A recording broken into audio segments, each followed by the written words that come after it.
আজকের পুঁই শাকটা এত সুন্দর, এটাকে বলে জংলা পুঁই শাক।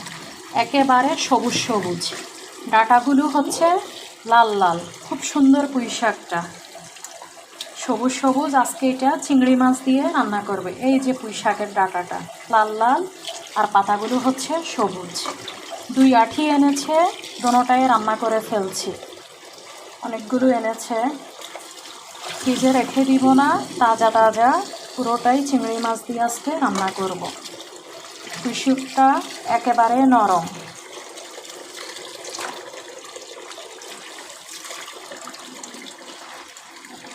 এটা হচ্ছে জংলা পুঁই শাক।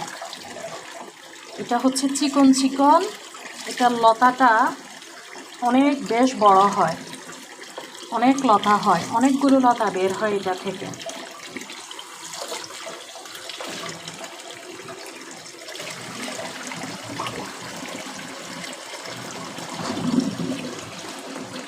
বড় বড় করে কেটেছি, বালি ছিল একটু হালকা, যাতে সেটা চলে যায়। তারপরে পাতাগুলোকে আরেকবার কেটে নেব, এজন্য আগে ভালো করে ধুয়ে নিচ্ছি।